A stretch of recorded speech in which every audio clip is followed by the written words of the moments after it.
Bienvenue dans l'émission Ondes Positives, une initiative éducative novatrice et inédite qui vise à renforcer les compétences analytiques et oratoires de la relève francophone en milieu minoritaire, tout en luttant contre l'insécurité linguistique. Chaque mardi à 9h et en rediffusion les samedis à 10h, plongez dans nos débats, ateliers, jeux ou émissions thématiques avec la participation de jeunes francophones du secondaire et du post-secondaire et la collaboration de professionnels du monde de l'éducation. Ondes Positives, un projet rendu possible grâce au Fonds canadien de la radio communautaire. Ondes Positives, c'est le nom de cette émission que l'on propose sur les ondes de Choc FM 105.1. Moi, je suis Guillaume Morin, je suis le directeur général de Choc FM 105.1. J'ai la chance de travailler ici depuis presque 10 ans. J'ai commencé en tant que volontaire, que bénévole. J'ai offert mes services en tant que chroniqueur pour créer des contenus radiophoniques cinématographiques, parce que le cinéma, c'était une de mes passions. Donc, je vais faire des chroniques audio enregistrées chaque semaine sur l'actualité du monde du cinéma. Et petit à petit, ça m'a permis d'occuper finalement le poste que j'occupe aujourd'hui en gravissant les échelons. Donc, beaucoup de possibilités dans une radio communautaire, de commencer tout en bas de l'échelle comme moi et d'apprendre le métier de journaliste, d'apprendre l'animation, que vous soyez déjà très à l'aise ou que vous soyez un petit peu timide. Moi-même, je suis quelqu'un de plutôt introverti dans la vie de tous les jours, mais j'ai pu apprendre à maîtriser cette timidité relative pour pouvoir parler tous les jours dans un micro, présenter des émissions, aller sur le terrain, faire du reportage, rencontrer des gens, faire des entrevues et couvrir des événements avec beaucoup de plaisir, je dois le dire. Le journalisme, je le dis souvent, c'est peut-être un des plus beaux métiers du monde parce que c'est un métier humain. On parle aujourd'hui beaucoup d'intelligence artificielle, vous le savez. Le journalisme reste au cœur de l'humain. On a la chance de parler à des gens et dans un format comme celui-ci, le balado, c'est encore plus le cas. Est-ce que vous savez ce que c'est qu'un balado, un podcast en anglais? Est-ce que l'une d'entre vous voudrait m'expliquer en 2 mots ce que vous entendez par là, ce que vous pensez quand vous pensez balado, podcast? Oui. Et si tu veux bien juste nous donner ton nom pour les écrire. Je m'appelle Lily. Bienvenue sur Choc. C'est comme la musique, mais c'est les personnes qui parlent. Et c'est une conversation entre les personnes. Une conversation, ouais, c'est un mot-clé très important, effectivement. L'aspect conversationnel, c'est ce que l'on cherche dans un balado. On va être dans un format un petit peu différent, effectivement, de la radio, même si c'est complémentaire, hein, mais on va avoir parfois plusieurs personnes, comme aujourd'hui vous êtes 4, plus moi qui va assurer un petit peu l'animation, qui va poser les questions, et on va développer ensemble peut-être une réflexion collective sur un sujet. On peut avoir des débats, on peut avoir des balados à tendance informative, ou à tendance plutôt ludique. On va parler de sujets légers, on va parler de sujets sérieux, on va inviter des experts, des gens qui vont nous partager leurs connaissances. Imaginons par exemple que j'ai un balado médical, je vais recevoir un médecin de l'hôpital Kids qui va venir me parler de tel nouveau traitement, nouveau vaccin par exemple qui va sortir. Alors un sujet très sérieux, je vais adapter un registre de vocabulaire en conséquence, mes questions vont être adaptées en conséquence et on va essayer peut-être de prendre des appels d'auditeurs où on va essayer de gérer une interaction avec les médias sociaux, par exemple avec Instagram, avec Twitch, avec TikTok, avec des choses comme ça. Et peut-être si je l'enregistre en direct et que je le diffuse, je le stream en même temps sur YouTube ou sur Facebook, des choses comme ça, les gens vont pouvoir interagir, poser des questions, et là on va avoir quelque chose d'un peu intéressant qui va se développer. C'est pas toujours comme ça qu'on fait. La plupart des balados, des podcasts sont créés en studio, vont être édités, montés et ensuite diffusés. Donc on n'a pas nécessairement cette interactivité, mais malgré tout, on va avoir effectivement une conversation que l'on veut pertinente. On veut apporter du contenu, apporter de la connaissance. Hein. On imagine toujours qu'on parle à des gens, on a des auditeurs et des auditrices derrière leur ordinateur qui vont nous écouter. Donc on veut leur donner quelque chose pour que le soir à la maison, en face de vos parents, si vous êtes en train de discuter, vous allez dire j'ai entendu un sujet super intéressant aujourd'hui dans tel podcast. Est-ce que tu savais que voilà, on veut ça. Et c'est un petit peu la même chose finalement en radio. On veut aussi que les gens rendent compte de quelque chose qu'ils ont entendu et que on parle finalement un petit peu et on développe des idées autour de ces sujets-là.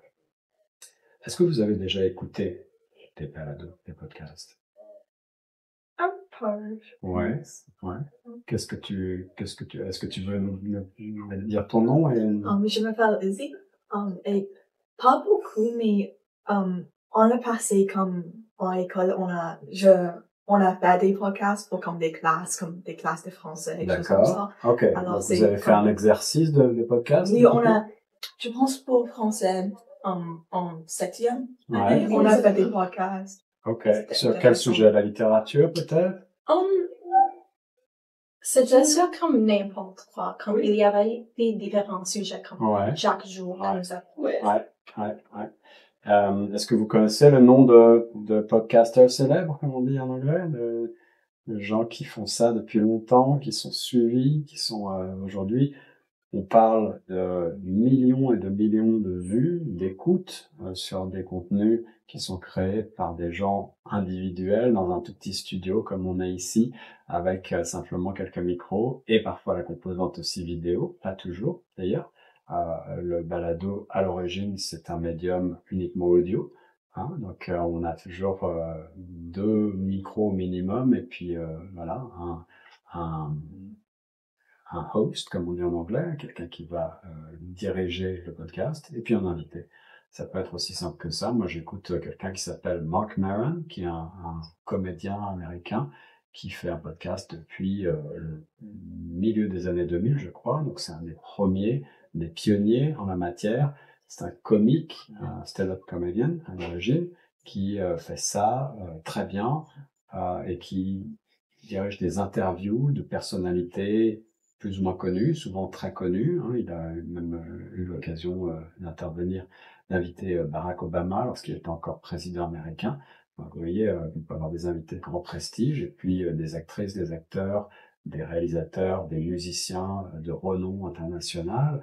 J'ai écouté il y a quelques jours son interview d'Ariana Grande, donc on voit des gens de tous les âges, de tous les profils, pour des conversations qui peuvent au départ paraître un petit peu futile, on dirait en anglais casual, hein, des modes conversationnels comme celui-là, mais qui peuvent aller aussi très loin dans l'intimité et dans un registre émotionnel parfois où les gens vont se livrer de manière beaucoup plus profonde parce que on va être dans une conversation où on va échanger avec un humain et on va oublier un petit peu qu'on est dans un studio, on va oublier un petit peu qu'on a des micros et on va se parler, échanger et partager quelque chose de plus émotionnel parfois.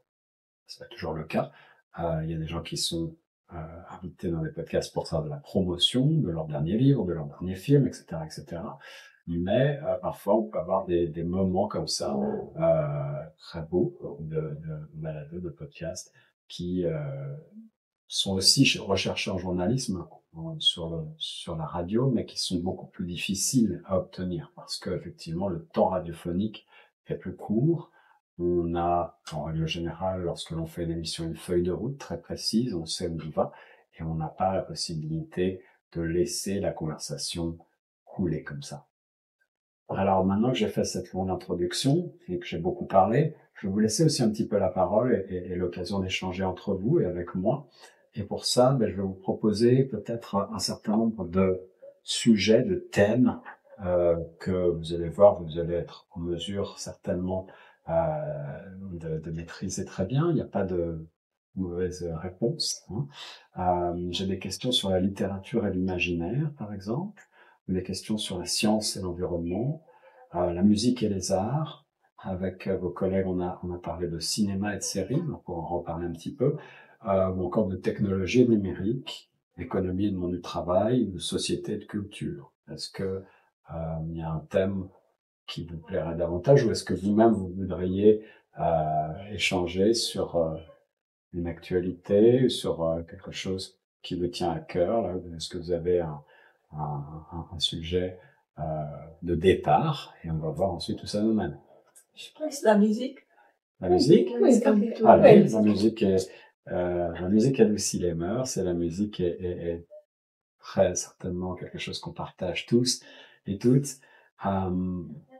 Alors, j'ouvre une question, et puis vous allez voir, c'est une question très simple. Quelle chanson représente le mieux ton humeur en ce moment? Alors, ça vaut pour n'importe laquelle d'entre vous, et puis vous pouvez ensuite rebondir.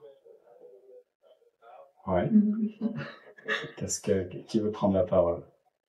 N'hésitez pas. Vous n'avez pas une chanson que vous écoutez en ce moment? Je suis sûr que oui. Juste une chanson comme en général. Ouais. Une chanson que tu écoutes. Oh, Fortnite par Taylor Swift. Ok, super. Taylor Swift, ça commence fort. Et pourquoi? Alors, est-ce qu'elle représente ton humeur? Est-ce que c'est une chanson que... C'est juste une chanson que j'aime écouter beaucoup. J'ai allé à un concert comme quelques mois du passé. Tu es allé au concert? Oui. Le Era Tour? Eras Tour, oui. Wow. Tu as été une des rares à avoir la chance d'avoir une place. Car l'ami de ma sœur avait acheté les billets et nous avons juste allé ensemble. Wow, comme un couple de cadeaux. c'est un beau... Ouais, un Oui, beau cadeau, je pense. alors Ouais. j'aime juste beaucoup comme j'ai entendu comme elle chanter comme dans la même comme Ça te rappelle le concert, c'est ça? Ça te rappelle des moments du concert, peut-être, Oui. quand tu écoutes la chanson? oui, j'aime juste beaucoup écouter. Ouais, j'imagine que tu fais des envieuses. Vous aimez toutes Taylor Swift? Oui. Ouais, ça fait Oui. partie des grandes références du moment, j'imagine. Ouais, ouais. Oui. Est-ce qu'il y en a d'autres qui ont eu la chance de voir un de ces concerts? Non.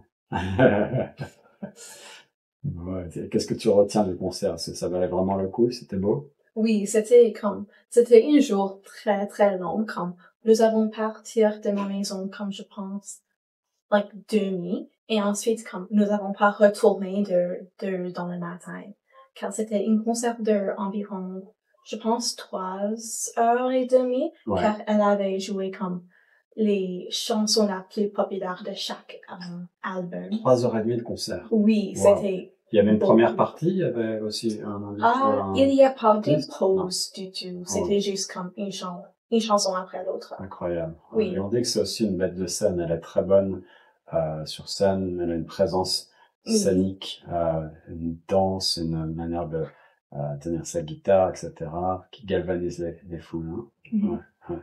Ok. Est-ce que vous pensez que tout le monde peut apprendre à chanter? Oh.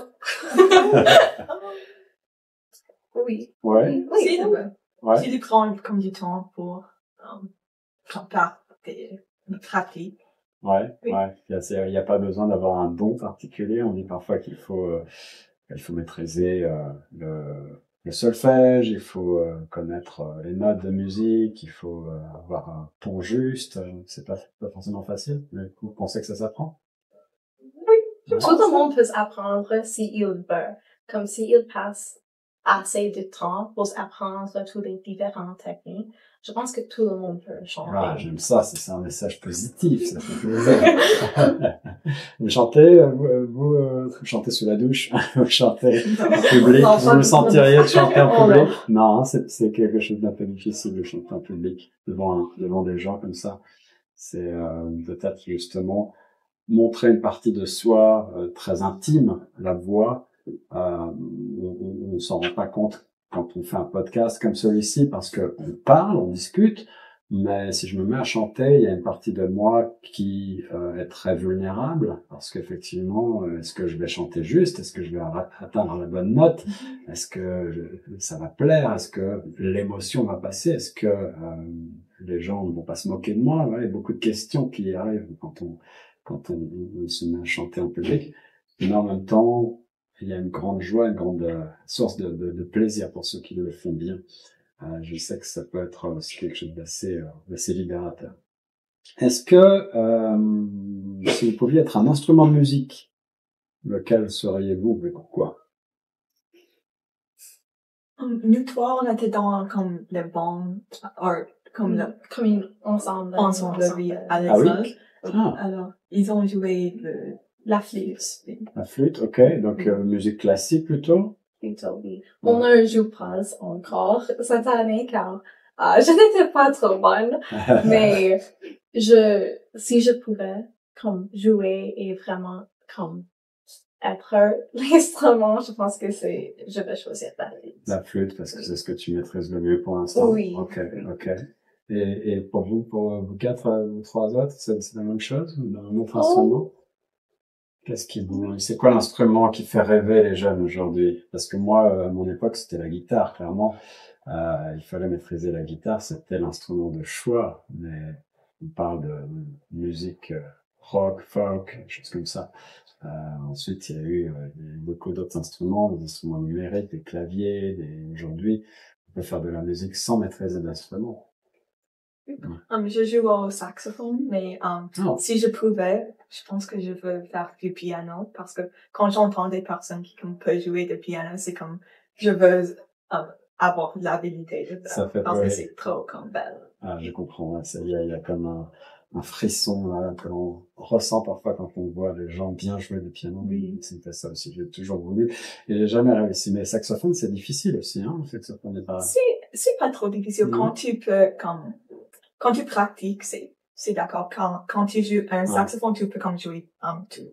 Tu joues quel genre de chanson? Tu joues du Taylor Swift ou tu joues je suis dans la jazz. Jazz. Oui. Ok. Donc des choses un peu d'improvisation. Oui, un peu. Ouais, c'est pas si facile que ça quand même. J'aimerais t'entendre. Quelle est la musique, quel genre de musique qui te donne le plus d'émotion, justement, et pourquoi? Est-ce qu'il y a un style musical? Ça peut être le hip-hop, ça peut être le classique, le jazz, ça peut être le rock, ça peut être le pop. Probablement le pop, parce que les artistes de pop ont comme les histoires avec leur musique, comme Taylor Swift, elle rencontre les histoires. Ah, ok, c'est intéressant ça, oui. les paroles, les oui, histoires. Oui, alors, tu sens les émotions parce que tu es avec l'histoire et tu... Ouais. Oui. C'est quoi les histoires en général qui vous touchent le plus? Oui, touchent le plus, les chansons avec... je sais pas le mot en français. Ouais, tu peux dire en anglais. Les breakups. Okay. Les ruptures, on dit les ruptures en français. Donc des chansons d'amour un peu tristes. Hein. Oui. Oh, ok. Oui. Ouais, on peut se retrouver dans des histoires comme ça. Mais oui, Swift, elle est spécialiste un peu de ce genre de chansons. Oh, oui. Ok. Est-ce que selon vous, les clips musicaux, est-ce que c'est qu'un clip, hein, les films associés aux chansons, est-ce que c'est aussi important que la chanson elle-même? Est-ce que vous regardez des clips encore aujourd'hui, ça vous fascine ces clips? Est-ce que c'est pas du tout quelque chose que vous consommez encore? Non, je vois que vous me regardez avec des yeux étonnés. Vous voyez de quoi je veux parler, n'est-ce pas? Un clip musical, c'est un petit film. Comme les vidéos. Des vidéos des chansons. Ouais. Non, vous êtes pas consommatrice de ça sur YouTube ou sur autre? Non, parce que toute la musique qu'on écoute, c'est comme sur Spotify et Apple Music. Alors, ils ont pas des vidéos dessus beaucoup. Donc, on voit pas. Ouais. Gracie Abrams a les clips de musique très, très belles et je les regarde sur YouTube. Oui, parce que parfois c'est vraiment très créatif et ça ajoute vraiment beaucoup c'est un contenu complémentaire de la musique, mais c'est parfois pour des gens de ma génération qui ont grandi avec MTV, avec les clips justement, On attendait, voilà, le nouveau Michael Jackson, qu'est-ce que ça allait faire? Il allait encore faire quelque chose qui parfois était un clip étendu. La chanson faisait 3 minutes, Thriller, mais le clip faisait 10 minutes et il y avait toute une histoire. C'était presque un film comme au cinéma et c'était extrêmement bien fait et ça reste dans l'imaginaire collectif. Genre, quelques clips comme ça qui sont particulièrement qui marquent. On voit parler comme des clips de musique, mais comme des musicals, comme des choses comme Ah, ça. ok, donc des extraits sur scène, quoi. Ouais. Des concerts ou des... Oui, comme l'un que j'ai vu, c'était, j'ai vu Wicked et Ah oui, Les Mis. que parle de Ariana Grande, c'est elle ou... Oh non, c'était comme une musical Princess of Wales. Ok, ok, donc la version sur scène. Ouais. Oui, oui. Ouais, alors, ça c'est magique aussi. Hein. Mm-hmm. Est-ce que y a des chansons francophones que vous connaissez? Oh, il y a une artiste vendredi sur mer. Elle a beaucoup de chansons que j'aime. Et aussi, c'est l'autre femme qui s'est comme tournée dans la ville. Comme Indiana ou quelque chose. J'aime aussi écouter beaucoup. Ouais, ok, Oui. excellent. Et est-ce que donc vous utilisez surtout Spotify et tout ça pour écouter la musique, je comprends. Oui. Ok. C'est quoi votre rapport à la radio? Vous utilisez la radio un petit peu ou pas du tout? Les sites internet ou les feeds de radio sur Spotify, justement, on peut les retrouver, le TuneIn, toutes ces applications-là. Est-ce que vous utilisez? Quand je conduis, Ok. oui, Ouais. c'est Ouais. probablement. Oui, c'est aussi une bonne manière de consommer de la musique ou des informations. C'est juste une parenthèse en dehors de la musique, mais est-ce que vous suivez l'information un petit peu locale, l'information de Toronto ou nationale, internationale, et qu'est-ce que vous utilisez pour ça? Ça m'intéresse de savoir. Je ne suis pas comme... Non. Je ne... Pourquoi pas? Tu veux pas savoir les mauvaises Je ne veux nouvelles? pas savoir qu'est-ce qui arrive, non. Ouais. CP24. C'est Sur mon télé chaque matin. Ouais, ok. Ça, c'est tout. Est-ce que c'est ta famille, tes parents qui mettent ça? Oui. Ouais, qui suivent ça? Mon père adore les nouvelles. Ouais. Alors, ce qui se passe en monde. Ok. Oui. Et qu'est-ce que ça t'inspire? Tu aimes ça aussi ou tu Oui, subis un petit peu? c'est intéressant de savoir, mais quelquefois je suis un peu peur parce qu'il parle à propos de juste les choses qui sont tristes et je ne peux pas voir ça. Ouais, je parlais avec le dernier atelier de cet avion qui s'est écrasé à l'aéroport Pearson il y a quelques jours. Vous avez entendu parler de cette nouvelle? Mon père était à l'aéroport quand ça. Vraiment? Oui, quand ça a passé. Il a pris une vidéo? Il était dans un avion sur un autre runway. Quand ça s'est passé. Ça doit être impressionnant. Oui, Je parlais tout à l'heure à vos collègues de l'information et la manière de le délivrer en termes d'éthique journalistique. Un journaliste, c'est quelqu'un qui va rendre compte d'événements. Par exemple, un avion s'est crashé à l'aéroport de Pearson il y a 2 jours. On va aller sur place, on va faire des entrevues avec des gens qui étaient dans l'avion, avec des gens qui étaient à l'aéroport, avec la police, les autorités, etc., pour essayer de croiser les sources et de comprendre ce qui s'est passé de manière impartiale et de manière la plus neutre possible. Je disais aussi que aujourd'hui, il y a beaucoup de créateurs de contenu de type podcast, balado, comme celui qu'on fait un petit peu aujourd'hui, où les gens se présentent comme des journalistes. Mais il faut faire la distinction parce que ce ne sont pas véritablement des journalistes, mais plutôt des commentateurs, des gens qui vont apporter une opinion, qui vont animer une émission et qui vont apporter leur opinion sur des faits dont ils vont parler, dont ils vont rendre compte simplement. Donc ils ne vont pas faire d'investigation, ils ne vont pas aller faire des entrevues pour essayer de comprendre ce qui s'est passé à l'aéroport Pearson. Ils vont simplement dire dis donc, vous avez vu cette information, c'est incroyable, moi je pense que c'est la faute de X ou Y, et là on peut partir dans ce qu'on appelle la désinformation, les fake news, avec des gens qui vont parfois présenter comme la réalité, la vérité des opinions. Donc je voulais insister sur cette différence fondamentale qu'on a de plus en plus de difficultés parfois à comprendre parce que aujourd'hui on est dans un monde où il y a énormément de créateurs de contenu qui vont se présenter de manière très légitime, qui vont dire qu'ils sont journalistes, qui vont dire qu'ils font du journalisme alors qu'ils n'en font pas nécessairement.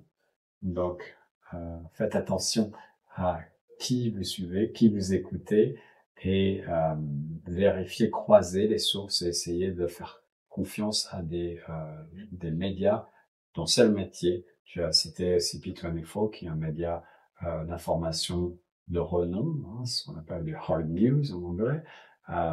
Nous ici à Choc FM, on est un média communautaire, on parle à notre communauté francophone, à nos communautés, et donc on fait du journalisme micro-local. Ça n'empêche pas de faire de l'information, mais sur l'actualité de ces communautés-là. Voilà.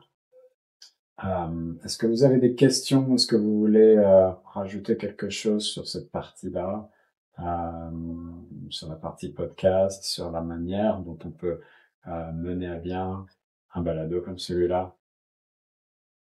Ça va? Non, je pense que ça va. Oui. Ok.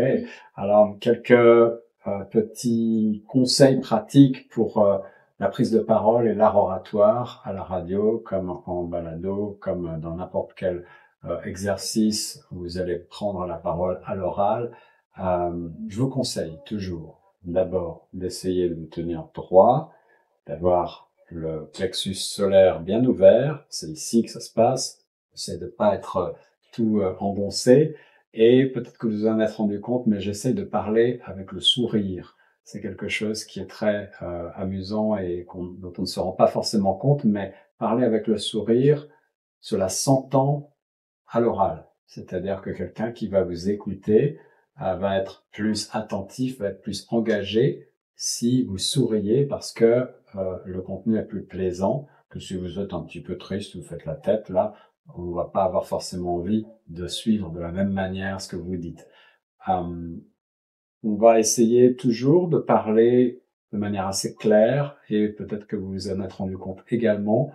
Mes phrases sont relativement courtes et ont souvent, la plupart du temps, j'essaie de le faire un sujet, un verbe, un complément, un début et une fin. Et ces phases-là sont bien marquées, c'est-à-dire que je monte ma voix au début de la proposition, et je la baisse à la fin. Ça me permet de garder l'attention des auditeurs. J'accentue légèrement sur certains mots importants pour, là aussi, maintenir l'attention. Et un des conseils principaux que je veux que vous gardiez en mémoire, c'est de comparer l'art oratoire au théâtre, ou au cinéma peut-être, mais on a parlé de comédie musicale aussi tout à l'heure. En tout cas, on va toujours accentuer un petit peu ces effets parce que à la radio ou en podcast, tout passe par la voix, tout passe par l'oral. Donc, il faut exagérer légèrement les choses pour que les gens restent à l'écoute, ne s'endorment pas, ne perdent pas le fil. Aujourd'hui, notre capacité d'attention est très réduite, donc on veut vraiment captiver. Et pour ça, voilà, captiver, on veut accentuer sur certains mots. On ne veut pas parler d'une manière trop monotone, sinon, là aussi, on va perdre l'auditoire très vite. Ce sont vraiment des petits trucs et astuces très simples que je vous donne, mais qui vont vous servir tous les jours, dans quel que soit le contexte, pour prendre la parole à l'oral, en français ou dans une autre langue. C'est toujours le cas. Et puis pour la dernière partie, je voudrais vous amener à réfléchir lorsque vous parlez à la manière dont vous hiérarchisez l'information, c'est-à-dire qu'on va toujours essayer de répondre à 5 questions de base, quel que soit le contenu dont on parle, que ce soit à l'oral d'ailleurs ou à l'écrit, si vous écrivez un article sur le web, si vous écrivez un papier dans le cadre de vos études, il y a une loi qui s'appelle celle des 5 W. Est-ce que vous en avez déjà entendu parler? Non, ça ne vous dit rien. 5 W. Les 5 W, c'est un acronyme anglais. Oui. Oui, ça y est, ça Who, what, when, résonne. why. Ok, tu dis? Who, what, when, where, why. Exactement. Qui, quoi, où, quand, pourquoi en français. Cette loi est fondamentale. Pour traiter une information, il faut répondre absolument à ces questions.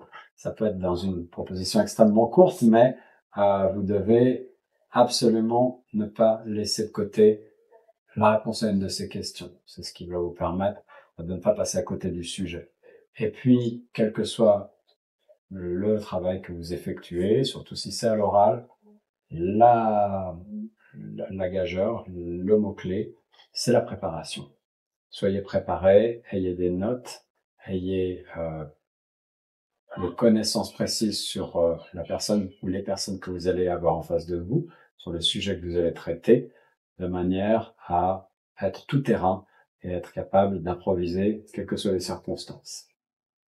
Est-ce que vous avez des questions sur ces petits points techniques que je vous propose à vitesse grand V, évidemment? Il y a aussi d'autres choses que je pourrais vous proposer. La technique le principe de la pyramide inversée, c'est-à-dire l'ordre, l'orientation de l'écriture en fonction de l'importance qu'on accorde. On peut commencer par un fait très précis et ouvrir sur des questions générales, ou au contraire, commencer par le général pour aller vers le plus particulier. Ce sont des techniques de manière à traiter un sujet de manière convaincante. Et ce que je voulais vous dire pour finir, c'est que l'art oratoire à la radio, en balado ou devant une assistance, c'est toujours raconter une histoire, c'est toujours captiver et raconter une histoire à quelqu'un. Que vous ayez 10 000 personnes derrière un poste ou 2 personnes devant vous, c'est la même chose. Vous voulez convaincre, vous voulez qu'on vous écoute et vous voulez que le soir, quand la personne rentre chez elle, elle dise j'ai appris quelque chose d'intéressant aujourd'hui. Voilà. Est-ce que vous avez des questions, un mot de la fin pour terminer? Non. Ça va? Ça vous a plu? Oui, merci. Ok, merci à vous. Merci. J'espère que l'exercice était amusant, intéressant, que vous avez pris autant de plaisir que moi. Je voulais vous remercier beaucoup d'avoir participé à ces ateliers et j'espère avoir la chance de vous retrouver, peut-être sur nos ondes. Si vous avez envie de créer des contenus, on est là. On peut toujours les diffuser et vous aider à les créer avec nos équipements, avec nos studios, avec notre technique et notre personnel. Choc FM est une grande famille. On espère vous revoir bientôt et vous comptez aussi parmi nos auditrices. Merci beaucoup. Merci. Merci.